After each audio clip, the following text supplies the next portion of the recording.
Hello दोस्तों, कहानी सुनने के बाद प्लीज़ चैनल को सब्सक्राइब करें। दूसरे दिन पापा घर आ गए। उनके आते ही मम्मी ने मायके जाने का मन बना लिया। वह मुझे भी अपने साथ ले जाएगी, यह सोचकर मैं मन ही मन खुश हो रही। लेकिन वह मुझे अपने साथ नहीं ले गए। मम्मी पापा से यह बोलकर अकेले ही चले गए कि मैं मायके जा रही हूँ, माँ की तबीयत खराब है, मैं 2 दिन के बाद खुद ही आ जाऊंगी। पापा यह सुनकर बहुत खुश हुए। उनका रिश्ता भी अजीब था। मम्मी घर पर होती तो पापा बाहर होते और पापा घर पर होते तो मम्मी बाहर होती। मुझ पर क्या बीत रही है इससे उन दोनों को कोई मतलब नहीं था। वैसे मैं भी इसकी आदी हो गई थी। आदी क्या हो गई थी, अपने आप को समझा लिया था। हाँ, इतना तो ज़रूर था कि मेरी नज़रों में पापा की छवि मम्मी की छवि से कुछ अच्छी थी। अच्छी क्या, पापा के बारे में मैं कुछ जानती ही नहीं थी। पति पत्नी के बीच की बढ़ती दूरियां बच्चों के लिए कितनी खतरनाक होती है, इसका एहसास मुझे अब हो रहा था। मैं एकदम ही अकेली पड़ गई थी। आज मैं दोपहर में ही स्कूल से घर लौट आई। दरवाज़ा खुला हुआ ही था। हाथ में फाइल लिए मैं बरामदे में आई तो जनानी आवाज़ सुनकर चौंक गई। अगले पल ही मैं इस सोच में पड़ गई, मम्मी आज मायके सुबह ही चली गई। यह पापा के बेडरूम में कौन औरत है? मैं यह सोचती हुई बेडरूम की ओर बढ़ गई। खिड़की का दरवाज़ा बंद था। दरवाजे में कुंडी लगी हुई थी। मम्मी पापा का बेडरूम एक ही था। मुझे ज़्यादा सोचना नहीं पड़ा कि अंदर का नज़ारा कैसे देखूं। दरवाजे के छोटे से छेद से होकर एक आंख बंद कर दूसरी आंख से मैं अंदर झांकने लगी। पापा एकदम निर्भय थे और वह महिला जिसे मैं कुछ कुछ पहचानती थी नाइटी गाउन में थी। वह पापा के साथ 1-2 बार घर पर आ चुकी थी। मैंने दिमाग पर जोर दिया तो उसका नाम भी याद हो आया। उसका नाम रवीना था। रवीना यही कोई 22-23 की छरहरी देह वाली खूबसूरत महिला थी। वह मम्मी से अधिक सुंदर भी नहीं थी तो कुरूप भी नहीं थी। मैं हैरान थी। जिस पापा को मम्मी पसंद नहीं करती है, उस पापा को एक उससे कम उम्र वाली युवती पसंद करती है। यह ईश्वर की कैसी लीला है। इतने में ही रवीना ने नाइटी गाउन उतार कर एक तरफ रख दिया। मेरे तो पैरों तले से ज़मीन ही निकल गई। मैं यह सब देखकर हैरान हो रही थी। कमाल है, बातचीत से इतनी सभ्य और सौम्य दिखने वाली रवीना कितनी चालू है। मेरी माँ भी तो रवीना की तरह ही सौम्य और सीधी सादी लगती है, लेकिन इस मामले में कितनी शातिर है। मैं तो एक शातिर और बच्चलन स्त्री पुरुष की संतान हूँ। मेरा भविष्य कैसा होगा? तभी रवीना ने पापा के दाएं जांघ पर कसकर चिकोटी काट दी। लेकिन वह जरा सा भी गुस्सा नहीं हुए, बल्कि उसे और प्यार से अपनी गोद में बिठा लिया। मुझे आज भी याद था, एक बार मैंने पापा को गुदगुदी कर दी थी तो उन्होंने मेरे गाल पर एक थप्पड़ धर दिया था। मुझे बदतमीजी पसंद नहीं, मैं गाल सहलाती ही रह गई थी। और आज पापा रवीना की बदतमीजियों पर कोई ध्यान न दे रहे थे। मैं अगले पल ही बुदबुदा पड़े, क्या व्यक्ति ऐसे नाजुक क्षणों में इतना संवेदन शून्य और शून्य सा पड़ जाता है कि दांतों और नाखूनों के वार को भी महसूस नहीं कर पाता है। यहीं से मेरे मन के किसी कोने में सेक्स को भोगने की इच्छा ने करवट लेनी शुरू कर दी। मैं सेक्स के इस अलौकिक और आश्चर्यजनक पहलू को पकड़ने की कोशिश करने लगी। पीछे चला गया। इसी बीच पापा ने रवीना को घूरते हुए कहा, तुम सचमुच ही मुझे बहुत ही आनंद देती हो। मेरी पत्नी तो मुझे पसंद ही नहीं करती है। वह कहती है कि तुम 3-3 दिन तक दाढ़ी ही नहीं बनाते हो। तुझसे बात कौन करेगा? तुम्हारी दाढ़ी कांटों की तरह मेरे गालों पर चुभती है। रवीना, दाढ़ी को मेरी आज भी बढ़ी हुई है। क्या तुम भी मेरी दाढ़ी से परहेज करती हो? पापा के यह कहते ही रवीना हंसने लगी। डार्लिंग, तुम्हारी पत्नी औरत है या कोई मोम की गुड़िया? भला पुरुष की दाढ़ी की चुभन भी कहीं स्त्री को पीड़ा पहुंचाती है? स्त्री को पीड़ा तो तब पहुंचती है जब पुरुष बीच में ही साथ छोड़ जाता है। क्या तुम्हें नहीं पता सेक्स में नोच खरोच का कितना महत्व है? दाढ़ी नोच खरोच का ही तो काम करती है। ईश्वर ने कुछ सोच समझ कर ही पुरुष को दाढ़ी दी है। सच तो यह है कि मैं तुम्हें तुम्हारी दाढ़ी से ही पसंद करती हूँ। यह कहते कहते रवीना ने पापा को बाहों में समेट लिया और अपने चिकने और मुलायम गाल उनके दाढ़ीदार गाल पर रख कर रगड़ने लगी। यह मेरे लिए एक नया ही अनुभव था। मैं आश्चर्यचकित होकर सोच रही थी, यहाँ तो कोई भी किसी से प्यार नहीं कर रहा, यहाँ तो केवल सहवास की ही प्रधानता है। रवीना पापा को इसलिए पसंद करती है क्योंकि उसे पुरुष की दाढ़ी की चुभन अच्छी लगती है और मम्मी वेदांत अंकल पर इसलिए मुग्ध है क्योंकि वह सहवास कला में निपुण हैं और साथ ही चिकने गालों वाले हैं। ये दोनों स्त्रियां ही हैं, लेकिन इनकी पसंद अलग अलग है। शायद यही वजह है कि स्त्री पुरुष अपने जीवन साथी को छोड़कर कहीं बहक जाते हैं।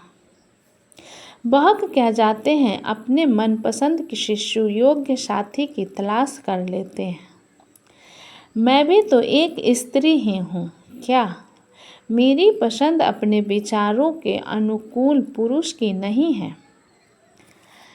क्या अपनी पसंद की चीज़ को ढूंढना या पाना गलत है? नहीं, पापा मम्मी वेदांत अंकल रवीना आदि सब बहके या भटके नहीं हैं। इन्होंने तो अपनी अपनी पसंद को हासिल किया है। इसी मध्यांतर मैंने देखा पापा रवीना की देह पर झुकते जा रहे हैं और उनके होठ रवीना के होठों को चूमने के लिए मचल रहे हैं। मैंने अगले पल ही अपनी दोनों हथेलियों से आंखें ढक ली और मन ही मन सोचने भी लगी, यह कैसी आग है जो स्त्री को पुरुष दर पुरुष और पुरुष को स्त्री दर स्त्री भटकने पर मजबूर कर देती है। पुरुष की बाहों का पहला पहला स्पर्श कैसा होता होगा? पुरुष के संसर्ग में कभी नहीं आने वाली एक स्त्री पुरुष की बाहों के स्पर्श मात्र से ही कितनी रोमांचित हो उठती होगी। मैं यह जानने की कोशिश करते करते पसीने से तरबतर हो गई। मैंने देखा मेरे हाथ के पसीने से फाइल भीग गई है और मेरे स्तनों से फूट आए पसीने ने मेरे बनियान को भिगो दिया है। मेरे हाथ अनायास ही मेरी जांघों पर चले गए। मेरी चड्डी भी पसीने से भीग गई थी। मुझे लगा मेरे भीतर कुछ हो रहा है। मैं वहाँ से सीधे अपने कमरे में चली आई। मुझे अच्छे बुरे का ज्ञान हो गया था। मेरे होठों से अनायास ही बोल फट पड़े। अब स्थिति मेरे सामने बिल्कुल ही स्पष्ट है। न तो मम्मी दोषी है और न ही पापा दोषी है। चरित्रहीन कोई नहीं। एक दूसरे के प्रति अरुचि, नापसंदगी और परिस्थिति जन्य लाचारी ने ही दूसरे से संबंध बनाने के लिए मजबूर किया है। जो लोग इन बातों को नहीं समझते वे ही ऐसे संबंधों को गलत मानते हैं। मैं मम्मी को भी जानती हूँ और पापा को भी जानती हूँ। मुझे अच्छी तरह से याद है मम्मी पहले में ऐसी नहीं थी। देह बेचना उसका धंधा नहीं है। वेदांत अंकल से वह पैसे नहीं ऐंठती है। उसे तो यौनानंद का सुख चाहिए जो पापा नहीं दे सकते, क्योंकि पापा तो रवीना पर मुग्ध हैं।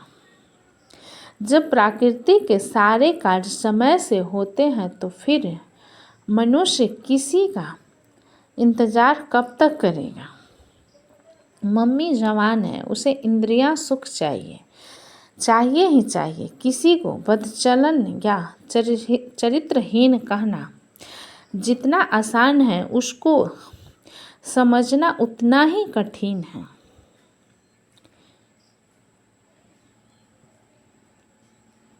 एक पुरुष की बाहों से दूसरे पुरुष की बाहों में जाने का सफ़र कितना दुष्कार होता है। भले ही सहवास से सुखों में वृद्धि हो जाती हो, पर क्या शुरू में दूसरे पुरुष तक पहुंचने में तकलीफ नहीं होती होगी। कितना अपमानित होना पड़ता होगा। मम्मी पापा को नज़रअंदाज शुरू से ही करती आ रही है। आखिर कब तक वह अपने प्रति उसकी उदासीनता को ओढ़े रहते। कभी न कभी तो किसी न किसी से तो उन्हें जुड़ना ही था। मैं रवीना की शुक्रगुजार हूँ कि उसने पापा को समझा है, और मैं वेदांत अंकल के भी शुक्रगुजार हूँ जिसने मम्मी की पीड़ा को और बढ़ने नहीं दिया है। अगर पापा के जीवन में रवीना नहीं आई होती और मम्मी के जीवन में वेदांत अंकल नहीं आए होते तो क्या ये दोनों दिमागी रूप से पागल नहीं हो गए होते।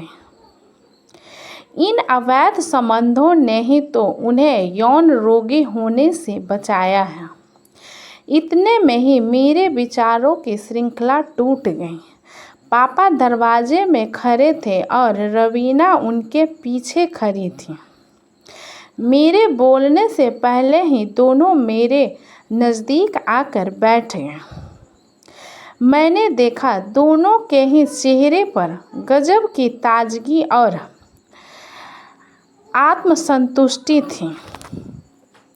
मेरे मन में पापा के प्रति कोई मैल भाव नहीं था। मैं रवीना को भी एक बदचलन औरत नहीं मानती थी। मम्मी के लिए भी मेरे मन में कोई बैर भाव नहीं था। परिस्थितियाँ ही ऐसी बन गई थी कि सब लोग घोलमेल हो गए थे। ऐसा कभी मेरे साथ भी हो सकता था या किसी दूसरे के साथ भी। मेरी तरह विचारधारा शुरू में इन लोगों को भी होगी। जब परिस्थितियाँ इनके प्रतिकूल होती गई तो इनके विचारों में भी बदलाव आता चला गया। मेरे भीतर एक गजब का आत्म मंथन चल ही रहा था कि पापा ने मुझे टोक दिया, काजोल बेटी क्या सोच रही हो? तुम्हारी पढ़ाई कैसी चल रही है? ठीक चल रही है पापा। मैंने यह कहते हुए पापा की ओर देखा तो वह मुझसे आंखें मिला न सके। मैं बोली, पापा मैं तो तुम्हारी बेटी हूँ, तुम मम्मी के लिए या दुनिया के लिए जैसे भी हो, लेकिन मेरे लिए तो सिर्फ मेरे पापा ही हो, और मम्मी भी तो तुम्हारे लिए कैसी भी क्यों न हो, पर मेरे लिए तो मेरी मम्मी है। मैं जानता हूँ बेटी। यह कहते कहते पापा ने मुझे अपने गले से लगा लिया। मैंने महसूस किया पापा कुछ यह जान गए थे कि मुझे मालूम हो गया है रवीना से उनके क्या संबंध हैं। इतने में ही रवीना ने अपने पर्स से टॉफ़ियाँ का दो तीन पैकेट मेरे आगे रख दिए। तुम्हें ये टॉफ़ियाँ पसंद है ना? मैं तुम्हारे लिए ही लाई हूँ। रवीना यह कहकर हंसने लगी। मैं सोच रही थी अब मैं इस प्यार और लगाव को क्या कहूँ।